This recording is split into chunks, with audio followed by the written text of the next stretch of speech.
امام ابن تیمیہ رحمہ اللہ نے فرمایا کہ جس شخص نے مجاہدہ کیا اور اللہ سے مدد مانگی اور پابندی کے ساتھ استغفار کرتا رہا تو اللہ تعالیٰ ضرور اسے ایسی چیزیں عطا کرے گا جو اس کے ذہن و گمان میں بھی نہیں ہوں گی۔ دعا کرے میرے شوہر کے لیے، ان کا کام سیٹ نہیں ہے، اللہ پاک حلال روزی دے، کام سیٹ کرا دے۔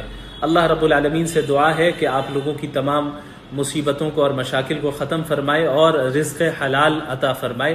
آپ کثرت سے استغفار پڑھا کریں، استغفار کی کثرت کرنا رزق کے دروازوں کو کھولتا ہے۔ حضرت امیر المؤمنین علی بن ابی طالب رضی اللہ تعالی عنہ نے فرمایا کہ مجھے ایسے شخص پر تعجب ہے کہ جس کے پاس نجات موجود ہو اور پھر بھی وہ ہلاک ہو جائے۔ حضرت علی سے پوچھا گیا کہ نجات کیا ہے؟ حضرت علی نے فرمایا کہ استغفار۔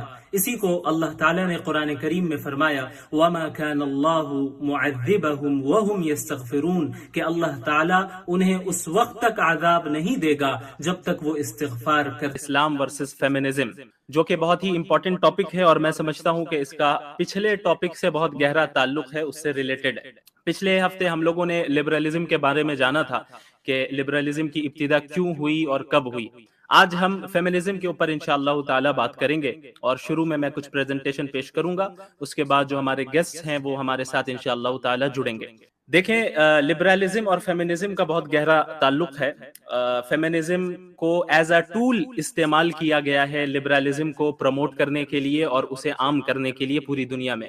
پچھلے ہفتے میں نے بتایا تھا کہ جب لبرلزم کی ابتدا ہوئی ہے، اس کے بعد جب لبرلزم غالب آنے لگا اور جو ہے یہ تھوڑی سی ترقی ہو گئی، تو اب وہاں کے لوگوں نے یعنی جو لبرلز ہے انہوں نے یہ ارادہ کیا کہ اب اس آئیڈیالوجی کو پوری دنیا میں عام کیا جائے، اور اسے عام کرنے کے لیے انہوں نے طاقت کا استعمال کیا، تلواروں کا استعمال کیا، فوجوں کا استعمال کیا۔ جو پچھلے ہفتے اگر آپ لوگ جناب ہمارے عاصم افتخار صاحب کی اسٹریم کو آپ نے دیکھا ہوگا تو اس میں آپ نے یہ ان سے سنا ہوگا کہ کس طریقے سے ڈیٹیل کے ساتھ انہوں نے پیش کیا تھا کہ لبرلزم کو کس طریقے سے مختلف کنٹریز میں زبردستی تھوپا گیا، نافذ کیا گیا۔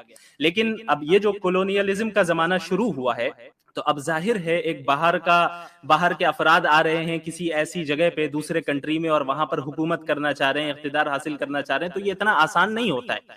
اتنا آسان نہیں ہوتا ہے کہ ایک ایسا ملک جہاں پر وہاں کا کلچر بالکل مختلف ہو اور دوسرے کلچر کے لوگ داخل ہو جائیں اور اس کنٹری کے لوگ پورا سسٹم ان کے حوالے کر دے اور ان کے کلچر کو آسانی سے ایکسپٹ کر لیں۔ ایسا نہیں ہوتا ہے، بہت مشکل ہے۔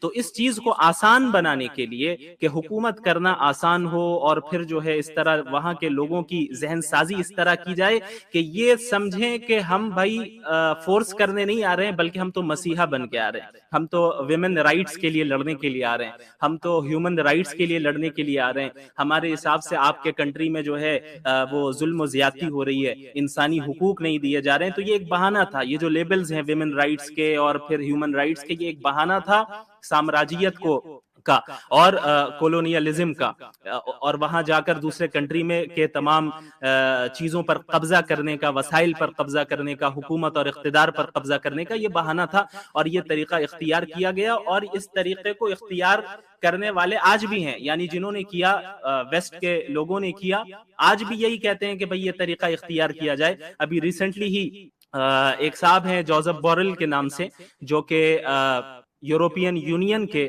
میں ویڈیو بھی شیئر کرتا ہوں، یورپین یونین کے جو فارن افیئرز ہیں اور جو سیکیورٹی پالیسیز ہیں اس کے وہ ہائی ریپریزنٹیٹیو ہیں۔ ابھی ریسنٹلی انہوں نے کیا بیان دیا ہے، پہلے ہم اسے سنتے ہیں، اس کے بعد ہم بات کریں گے انشاءاللہ۔ تو یہ جو ہے میں ویڈیو شیئر کر رہا ہوں۔ Garden, build a garden.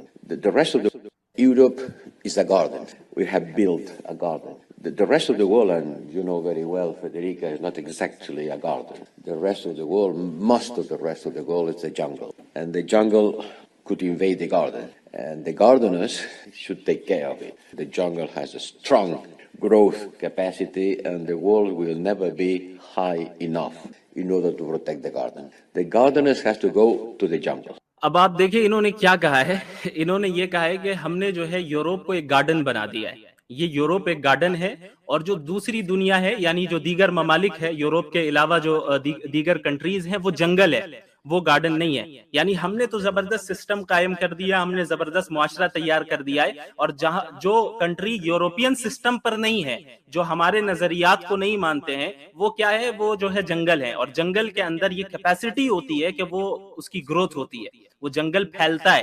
تو ہو سکتا ہے کہ یہ جنگل ہمیں انویڈ کر جائے, ہمارے اوپر حملہ کر جائے. لہٰذا ہمیں چاہیے کہ گارڈن جو ہے, گارڈن کی حفاظت کریں, اور گارڈن کو جنگل کے پاس جانا چاہیے. اب آپ اس کرونولوجی کو سمجھیے, کہنا کیا چاہ رہے ہیں؟ کہنا یہ چاہ رہے ہیں کہ بھائی آپ جو ہمارا ملک ہے, اور یعنی جو ہمارا یوروپ ہے, یہاں پہ جو ہم نے سسٹم قائم کیا ہے, اس کی حفاظت کے لیے ہمیں کرنا یہ ہوگا کہ تمام کنٹریز میں ہم داخل ہوں, ہم انویڈ کریں.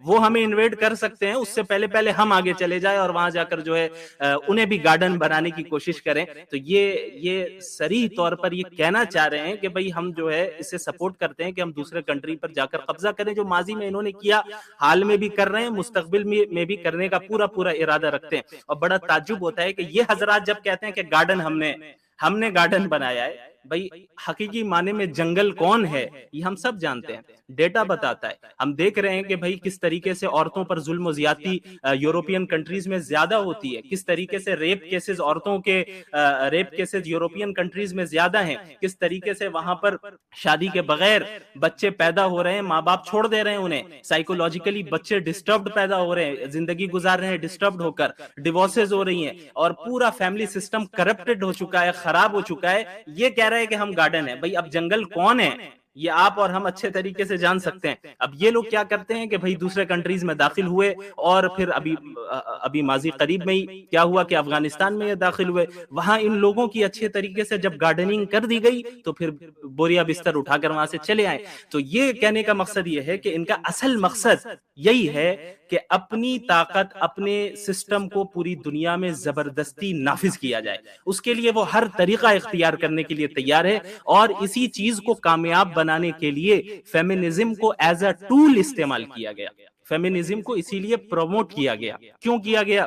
کہ جب ایسا کیا جائے گا, لوگوں کی ذہن سازی کی جائے گی, لوگوں کو بتایا جائے گا کہ بھئی دیکھو ہم جو تمہارے ملک میں آ رہے ہیں تم پہ قبضہ کرنے نہیں آ رہے, ہم تو ویمن رائٹس کے لیے آ رہے ہیں, ہم تو ہیومن رائٹس کے لیے آ رہے ہیں, اس لیے ہم داخل ہو رہے ہیں. اس طریقے سے ذہن سازی کی گئی, اور یہ بتایا گیا, عورتوں کو بیوقوف بنایا گیا ویمن رائٹ کے نام پر کہ بھئی ہم تو ایکویلٹی کی بات کر رہے ہیں, تم انڈیپینڈنٹ بنو, اور جو ہے تمہیں جو ہے اپنے شوہر کی ضرورت نہیں ہونا چاہیے مالی اعتبار سے یا کسی اور فیملی ممبر کی, تم اب انڈیپینڈنٹ ہو جاؤ فائنینشلی اور دیگر اعتبار سے, ہر اعتبار سے انڈیپینڈنٹ ہو, تاکہ تم تبھی یہ فریڈم ہے. اور اگر تم گھر کا کام کر رہی ہو, گھر میں ہو, تو یہ فریڈم نہیں ہے. اس پہ انشاءاللہ ابھی اور تفصیل سے بات کریں گے.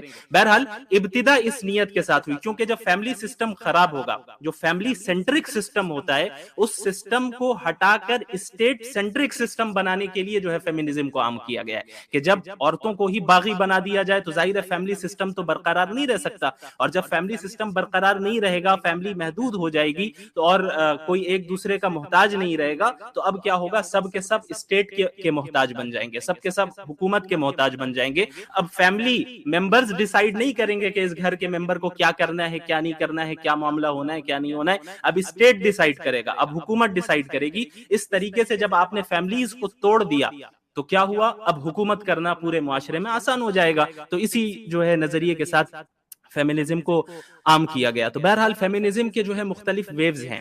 جو پہلا ویو ہے, اس کی جو پہلی لہر ہے, یہ تقریباً 19th to 20th سینچری میں یہ پہلی لہر عام ہوئی, ابتدائی دور میں 20ویں صدی کے.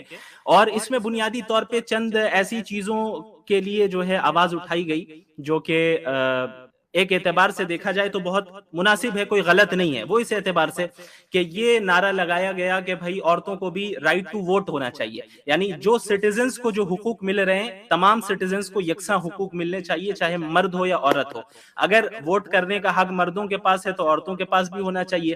وراثت کا حق اگر مردوں کو ملتا ہے تو پھر جو ہے عورتوں کو بھی وراثت ملنی چاہیے. اور اگر اسی طرح ایجوکیشن کا جو حق ہے, جس طریقے سے مردوں کو ہے, اسی طریقے سے عورتوں کو ملنا چاہیے.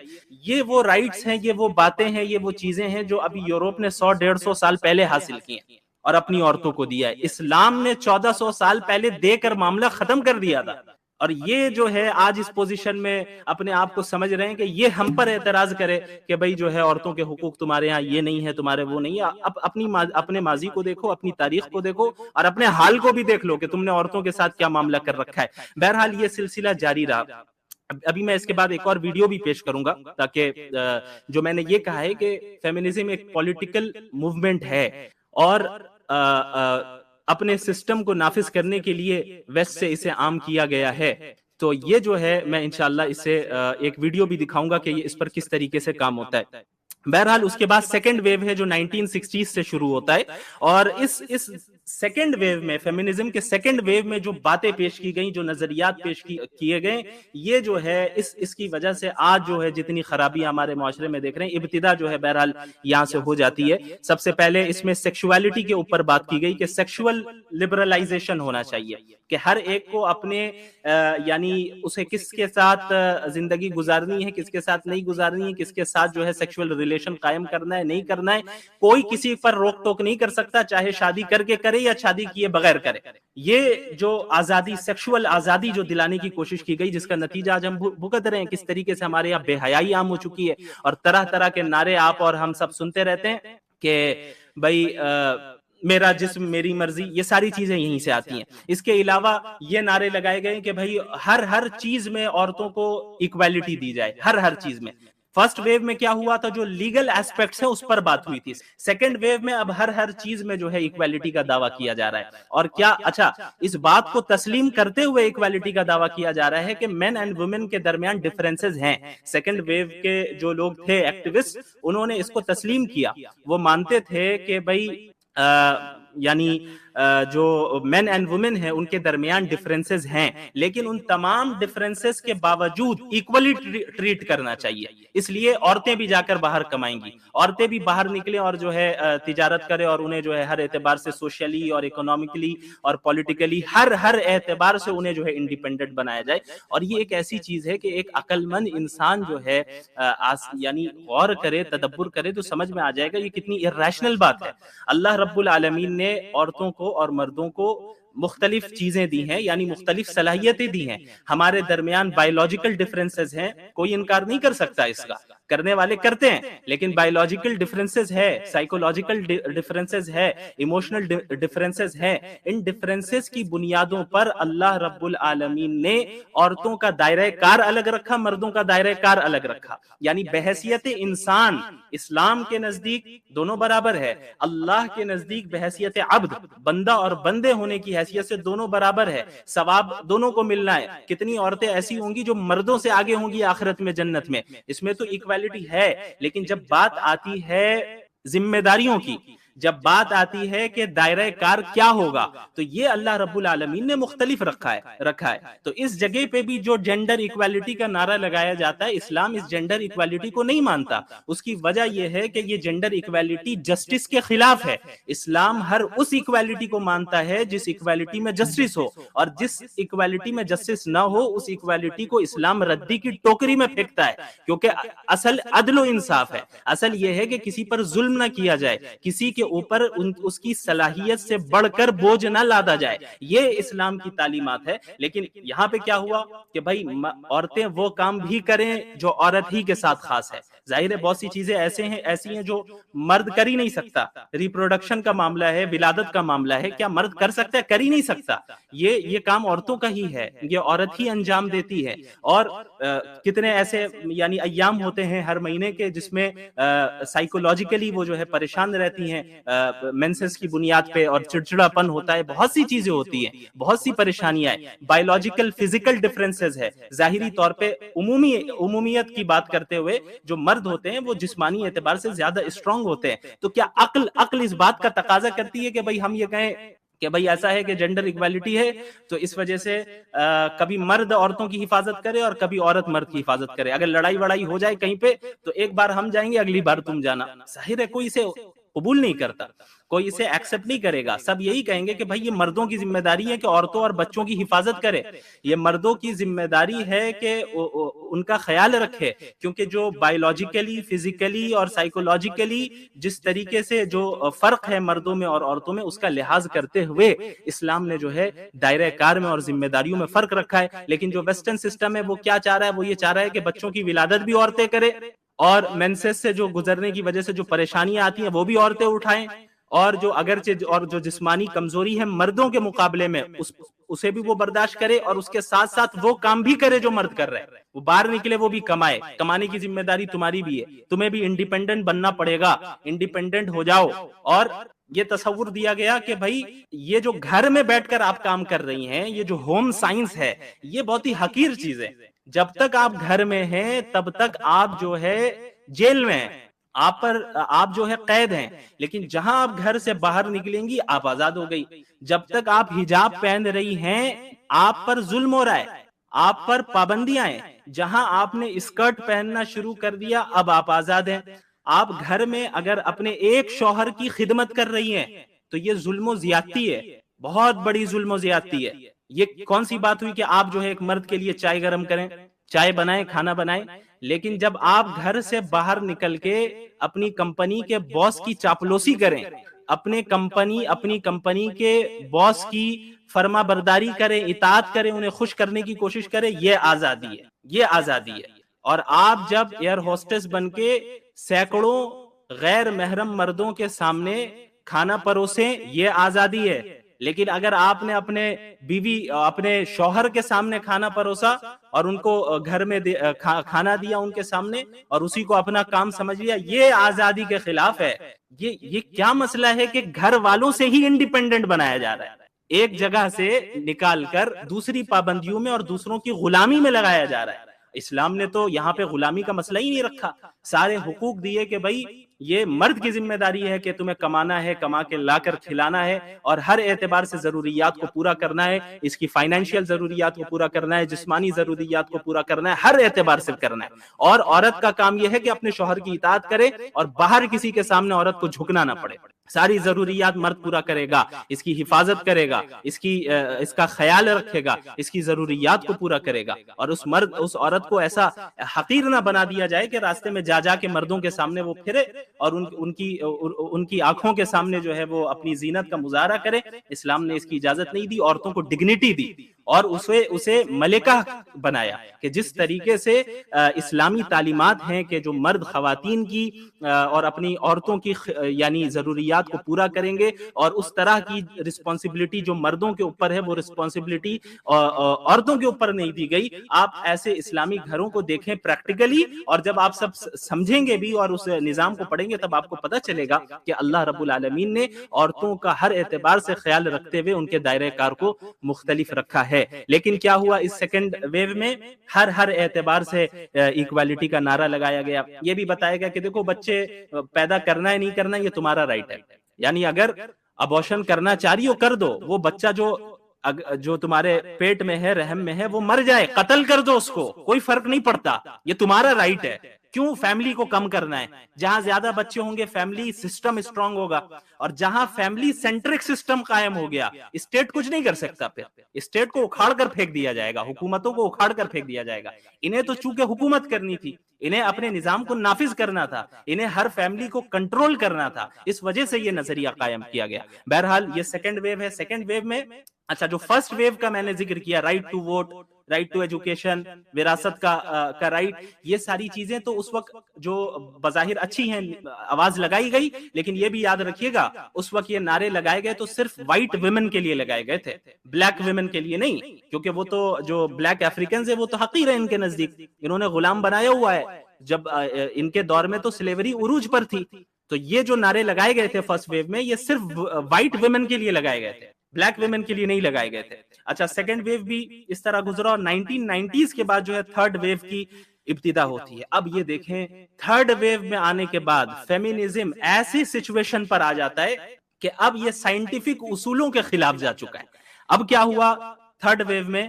یہاں پر اس بات کا اعلان کیا گیا کہ بھائی سرے سے جینڈر کا کوئی ڈیفرنس ہوتا ہی نہیں ہے، سرے سے جینڈر کا کوئی ڈفرنس نہیں ہوتا ہے. یہ جو مرد ہے، یہ جو عورت ہے، یہ مرد کو مرد اور عورت کو عورت اس لیے کہا جاتا ہے کیونکہ یہ ایک سوشل کانسٹرکٹ ہے. سوشل کانسٹرکٹ ہونے کا کیا مطلب ہے کہ بھئی یہ معاشرہ بتا دیتا ہے، اس کو ذہن میں بیٹھا دیتا ہے، سوسائٹی بیٹھا دیتی ہے اس بات کو کہ بھئی تم مرد ہو، تم لڑکے ہو، اور لڑکی کے ذہن میں یہ بات بیٹھا دی جاتی ہے کہ بیٹی تم لڑکی ہو. یہ سوسائٹی کرتی ہے. لیکن مرد اور عورت کے نام سے کوئی الگ الگ جینڈر ہو مستقل طور پہ، آبجیکٹو طور پہ، یہ ہے ہی نہیں. یہ نہ بایولوجیکلی طے ہوگا، نہ سائیکولوجیکلی طے ہوگا، یہ کچھ نہیں ہوگا. یہ سوشل کانسٹرکٹ ہے. اور جب آپ نے کسی چیز کو سوشل کانسٹرکٹ قرار دے دیا، ظاہر اب وہ آبجیکٹو تو نہیں رہا، وہ تو اب سبجیکٹو ہو گیا. اب سبجیکٹو ہونے کا کیا مطلب ہے؟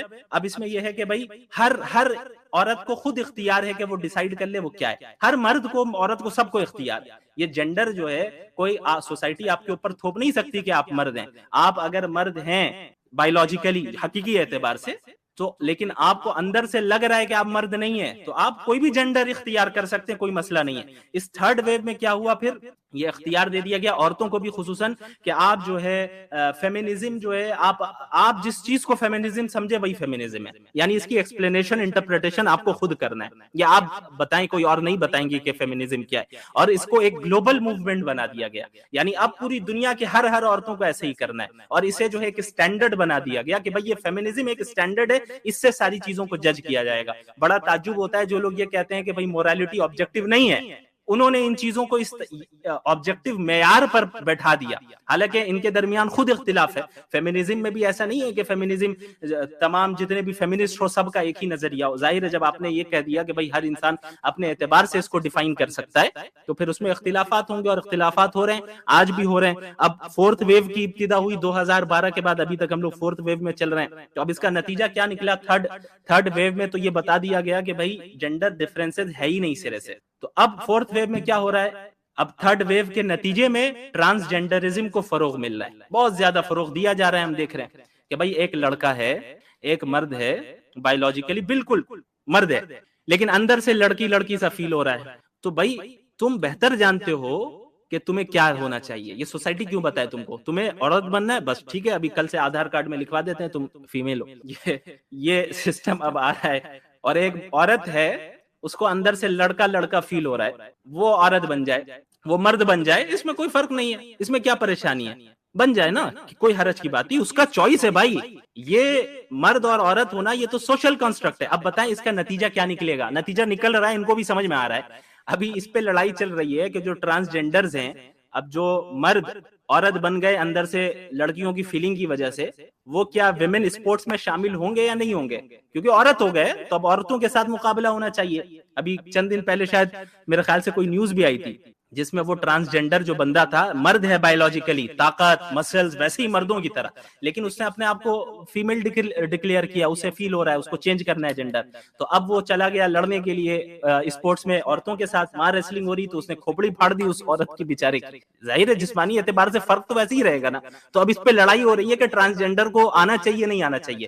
کیوں؟ کیونکہ ان کے درمیانی جو ہے مختلف نظریات ہیں، مختلف آئیڈیالوجیز ہیں، اور فیمینزم کے نظریے کے اندر ہی کئی سارے اختلافات ہیں. اور پھر ظاہر ہے یہ ایک ایسا نظریہ ہے جو کہ غیر فطری ہے، اور غیر فطری طریقوں کو جب آپ اختیار کریں گے تو یہی ہوگا، یہی ہونا ہے لازمی طور پہ، کہ سمجھ میں نہیں آئے گا کہ نتیجہ کیا نکلے گا. ویسٹ کو تو میں ایک چھوٹے بچے کی طرح سمجھتا ہوں. ان کے جو آئیڈیالوجیز ہے وہ اس چھوٹے بچے کی طرح جو ضد کرے، نہیں پاپا آئس کریم کھانا ہے، پاپا آئس کریم کھانا ہے. ابو سمجھا رہے ہیں، والدہ سمجھا رہی ہیں، بیٹا سردی کا موسم ہے، رات کا وقت ہے، طبیعت خراب ہو جائے گی. نہیں مجھے کھانا ہے. آپ لوگ اچھے نہیں ہیں، آپ لوگ نہیں دیتے ہیں، آپ لوگ میری بات نہیں مانتے ہیں. اب جب اس نے آئس کریم کھا لی تو طبیعت خراب ہو گئی. اب سمجھ میں آ رہا ہے کہ بھئی نہیں کھانا چاہیے تھا.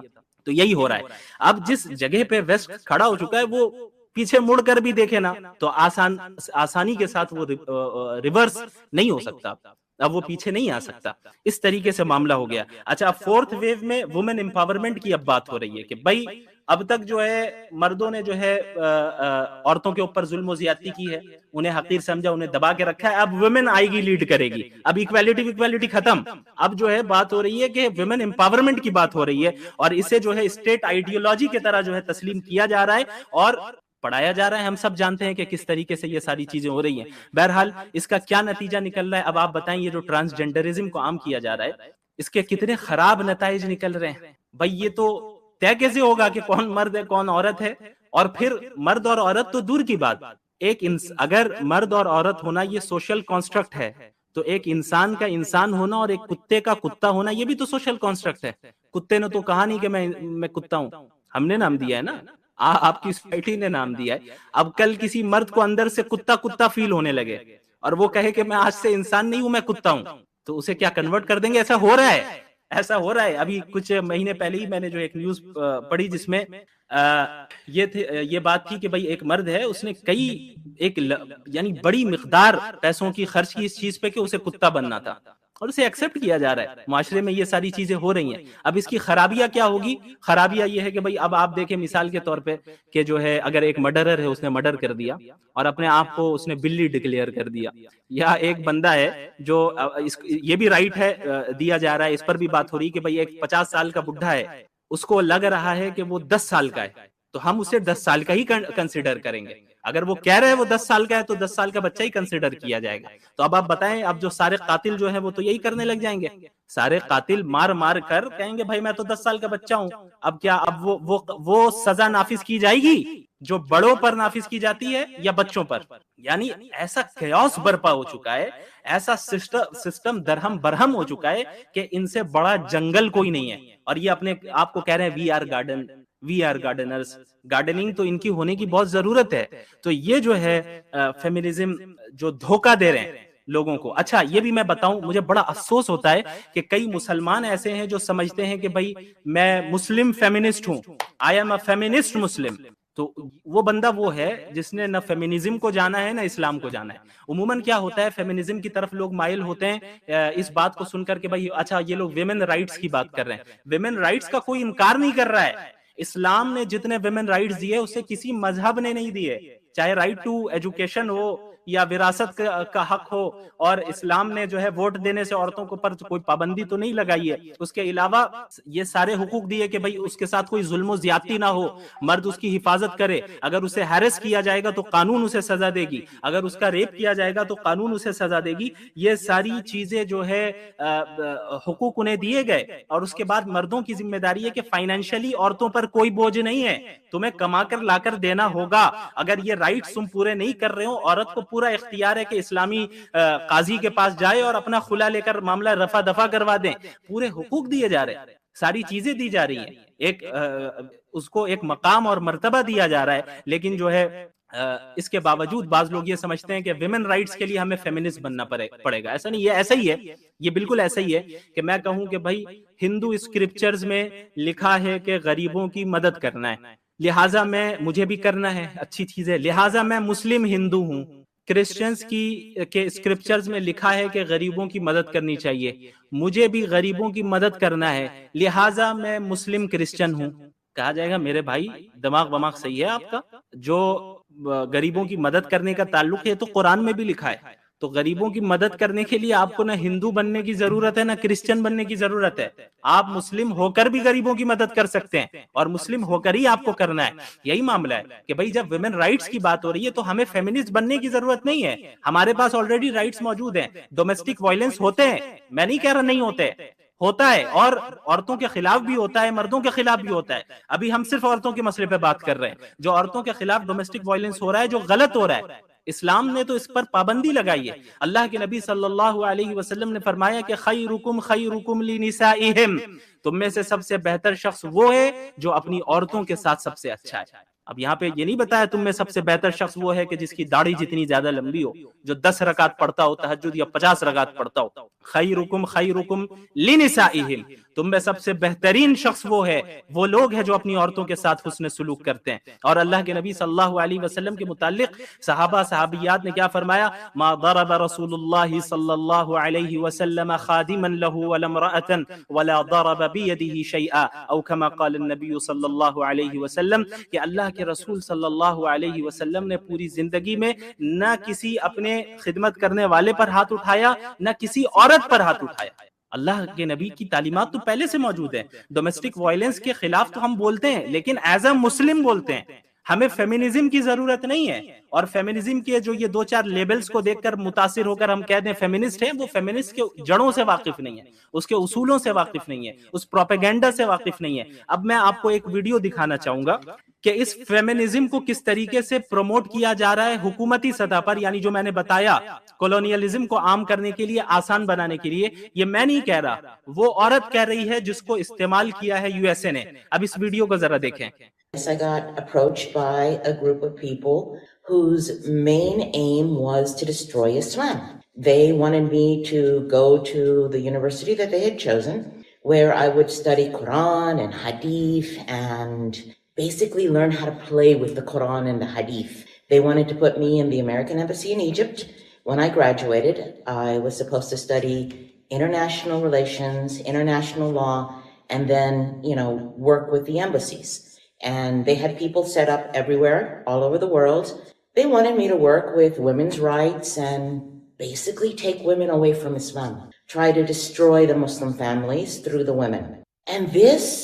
اب تک انہوں نے کیا کہا ہے؟ اب تک انہوں نے یہ کہا ہے کہ بھائی مجھے اپروچ کیا گیا کہ بھائی آپ جو ہے قرآن پڑھیں اور حدیث پڑھیں تاکہ اس کے ساتھ بس مذاق کریں، کھیلیں، اس اعتبار سے کہ جو ہے اس کی غلط انٹرپریٹیشن پیش کریں لوگوں کے سامنے اور بتائے فیمنسٹ بن کے کہ بھائی قرآن میں تو ایسا ہے اور ایسا ہے، تاکہ فیمنزم کو پروموٹ کیا جائے. اور یہ کون کروا رہا ہے؟ یعنی امریکن ایمبیسی میں جو ہے انہیں رکھا گیا مصر میں کام کرنے کے لیے، اور کہہ رہی ہیں یہ کہ اس طرح کے بہت سے لوگ پوری دنیا میں ہیں جو کام کر رہے ہیں، جو حکومت کی نگرانی میں انہیں ٹرین کیا جا رہا ہے کہ قرآن اور حدیث کو پڑھایا جائے غلط انٹرپریٹیشن کے ساتھ اور انہیں عام کروایا جائے، اور یہ لوگ جا کر مختلف علاقوں میں ویمن رائٹس کی بات کریں، ہیومن رائٹس کی بات کریں، تاکہ جو مسلم فیملی سسٹم ہے، یہ لفظ انہوں نے استعمال کیا، مسلم فیملی سسٹم ہے، اس کو خراب کیا جا سکے. آگے دیکھیں. appealed to me. In order to learn about Islam, to destroy it, I had to learn what the real Islam was. I sat with a group of scholars who were primarily Jewish, and they taught me Quran, they taught me Hadith, and they taught me... یہ کہہ رہی ہے کہ جو ہے جب میں نے صحیح معنی میں اسلام کو پڑھا تب تو میں حقیقت کو پہچان گئی کہ بھائی اسلام تو یہ ہے. اور ان کو ٹرین کرنے والے کون ہیں؟ یہودی اسکالرز. کہہ رہے ہیں جوئش اسکالرز میرے ساتھ بیٹھتے ہیں اور ہمیں بتاتے ہیں کہ قرآن کیا ہے اور حدیث کیا ہے. How to play with the Quran and the Hadith to try to take women away from Islam using women's rights. Women rights کا نعرہ لگا کر اور ویمن رائٹس کا لیبل لگا کر قرآن اور حدیث کو استعمال کر کے کس طریقے سے ہم مسلم فیملی سسٹم کو خراب کریں اور عورتوں کو اسلام سے دور کریں. کیونکہ یہ جو فیمنزم ہے یہ ایتھزم کی طرف ایک راستہ ہے، اینڈ تو ایتھزم ہی ہے اس راستے کا. اب بہت سے لوگ جو ہے دوسرے سٹیج میں ہی رک جاتے ہیں، فیمنزم کو ایکسپٹ کر لیتے ہیں کہیں نہ کہیں، لیکن ایٹ دا اینڈ اگر وہ آگے بڑھتے رہے تو اس راہ کی منزل جو ہے وہ ایتھزم ہی ہے. اسی لیے حقوق المرأہ یعنی ویمن رائٹس کا نعرہ لگا کے ان لوگوں کو ٹرین کیا گیا کہ بھائی آپ قرآن کو ایسے انٹرپریٹ کریں، حدیث کو اس طرح انٹرپریٹ کریں. کرنے والا کون ہے؟ کرنے والے حکومت یو ایس اے نے لگایا، اور پڑھانے والے کون ہے؟ جوئش ہے، Jewish. The thing is, when you study Islam and you actually have in your heart the intention that you want to know the truth comes to you. کہہ رہی ہیں کہ جب آپ اسلام کو خود پڑھتے ہیں اور آپ کا یہ یعنی مقصد ہوتا ہے اور آپ کے اندر یہ انٹینشن اور یہ نیت ہوتی ہے کہ آپ حق کو پہچانیں، تو یاد رکھیے حق آپ تک پہنچ جاتی ہے. ظاہر ہے یہ انہیں بڑھایا گیا تھا اسلام کو برباد کرنے کے لیے، اسلام کے خلاف سازش کرنے کے لیے قرآن حدیث پڑھایا جا رہا تھا، لیکن ان کے اندر حق کو تسلیم کرنے کی صلاحیت تھی. تو انہوں نے سمجھ لیا کہ بھئی یہ جو اسلامی اصل تعلیمات ہے اس کے خلاف یہ لوگ ہمیں پڑھا رہے ہیں اور ہمیں یوز کیا جا رہا ہے. اسلامی تعلیمات تو یہ ہے نہیں جو ویمن رائٹس کے خلاف ہو، وہ ویمن رائٹس جو حقیقی معنی میں ویمن کے رائٹس ہیں اللہ کی طرف سے. And I fell in love with the Quran. And by falling in love with the Quran, I fell in love with Islam. Alhamdulillah, because of this, Allah subhanahu wa ta'ala, after 3 years of intensive studying, led me to al-Islam. And alhamdulillah, today I'm a Muslim as a result. And I am very grateful to Allah for this. I would have to say my story is a story of plans. I planned, people that I was with planned, and Allah subhanahu wa ta'ala planned. And because of this, I got approached. تو یہ جو ہے انہوں نے اسلام کو پڑھا اور 3 سال تک اس کا مطالعہ کرتی رہیں اور سمجھ گئیں کہ بھائی یہ جو اسلام ہے یہ برحق ہے. یہ جو ہے جھوٹے نعرے لگائے جا رہے ہیں اور ہمیں یوز کیا جا رہا ہے اسلام کے خلاف پروپیگنڈا کرنے کے لیے، اور اس طریقے سے انہوں نے پہچان لیا۔ تو اب آپ اندازہ لگائیں کہ فیمنزم کی حقیقت کیا ہے۔ وہ صرف فیملی سسٹم کو برباد کرنا چاہ رہے ہیں کہ گھر کے مردوں سے انڈیپینڈنٹ ہو کر غیروں پر جو ہے ڈیپینڈنٹ ہو جاؤ، یہ کرنا مقصد ہے۔ اسلام نے ہر اعتبار سے کیسے کیسے حقوق دیے، کل اس پر مفتی عبداللہ منہاج صاحب کی اسٹریم ہوئی ہے، اس کو دوبارہ سنیے گا، کتنی تفصیل کے ساتھ انہوں نے بیان کیا کہ بھائی جو اگر عورت کسی جائز طریقے سے کما بھی رہی ہے تو وہ پیسے بھی صرف اسی کے ہے، مرد نہیں لے سکتا اس سے، اور مرد کے اوپر جو نانو نفقہ ہے وہ الگ ہے، جو مہر ہے وہ الگ ہے۔ اگر مرد بھی کھڑے ہو جائے کہ بھئی یہ کون سی بات ہوئی، یہ تو مین کے خلاف ہو رہا ہے، ایک مین موومنٹ ہم لوگ شروع کر دیں مینیزم کے نام سے یا کچھ اور کے نام سے شروع کر دیں تو کیا ہوگا؟ اچھا، دوسری چیز یہ ہے کہ یہ جو فیمنزم کے پروموٹ کرنے والے اور ماننے والے لوگ ہیں، یہ لوگ اسی جگہ پہ ایکویلٹی مانگتے ہیں جس جگہ پر جو ہے کوئی خطرہ نہ ہو۔ وہ جگہ جہاں پر جان کا خطرہ ہو وہاں پر نہیں آتے۔ اب مثال کے طور پہ کوئی فیمنسٹ تو یہ نعرہ لگاتی نظر نہیں آئی، نہ کوئی مرد نظر آیا فیمنسٹ نعرہ لگاتے ہوئے کہ مردوں کو پیچھے کرو، عورتیں جنگ میں جائیں گی۔ ابھی حال میں کیا ہوا، جب رشیا اور یوکرین جو وار چل رہی ہے، یوکرین نے یہ حکم دیا کہ بھائی جتنے بھی مرد ہیں 18 سال سے لے کے 60 سال تک یہ ملک چھوڑ کر نہیں جا سکتے، یہ اپنی آرمی کو سپورٹ کریں گے اور ملک کے لیے لڑیں گے، بالکل اللیگل ہے جانا، چھوڑ کر جانا۔ لیکن جو مرد ہیں، جو عورتیں ہیں، خواتین ہیں اور جو بچے ہیں وہ ملک چھوڑ کر جا سکتی ہیں تاکہ ان کی حفاظت کی جائے۔ اب آپ بتائیے ذرا سا، ابھی یہ ویمن ایکویلٹی اور جینڈر ایکویلٹی کے نعرے لگانے والے کہاں گئے نعرے لگانے والے؟ سارے فیمنسٹ کو پوری دنیا میں کھڑے ہو جانا چاہیے تھا کہ یہ 18 سے 60 سال کے مرد ہی کیوں لڑیں گے، 18 سے 60 سال کی عورتیں بھی لڑیں گی اور وہ پیچھے جائیں۔ اب یہ اعتراض ہوتا ہے نا کہ امامت میں عورت پیچھے کیوں، مرد آگے، تو کوئی تو آیا نہیں سامنے کہ بھائی جو ہے فوج میں مرد آگے کیوں ہیں، انہیں پیچھے کرو، ہم آگے جائیں گے، ہم لڑیں گے۔ ظاہر ہے یہ ایسی چیزیں ہیں جو ان پریکٹیکل ہیں، وہ خود بھی جان رہے ہیں کہ کس غلط نظریے میں وہ مبتلا ہو چکے ہیں، اور جو ہے وہ خود بھی جان رہے ہیں کہ بھائی وہ اس کے خراب نتائج کیا نکل رہے ہیں، سب جان رہے ہیں۔ لیکن جب انسانوں کے دلوں پر اور دل و دماغ پر جو ہے مہر لگ جائے تو پھر یہی ہوتا ہے ان کے برے اعمال کے نتیجے میں۔ بہرحال میں تمام مسلمانوں سے یہ اپیل کروں گا کہ اس طرح کے فتنے سے محفوظ رہیے۔ یہ اس فتنے میں مبتلا وہ ہوتا ہے، وہ بندہ ہو جاتا ہے یا وہ بندی ہو جاتی ہے جس کو اسلامی نالج نہیں ہے، وہ نہیں جانتا یا وہ نہیں جانتی کہ اسلام نے کیا حقوق دیے ہیں عورتوں کو، اور فیمنزم کس بنیاد پر اسے شروع کیا گیا اور اس کے نتائج کتنے مہلک ثابت ہو رہے ہیں، جیسے ٹرانسجینڈرزم تک ہم لوگ پہنچ گئے ہیں آج۔ اب آپ بتائیں کہ کتنا معاملہ خراب ہو رہا ہے۔ اللہ تعالی ہم لوگوں کو ان باتوں پر عمل کرنے کی اور سمجھنے کی توفیق عطا فرمائے۔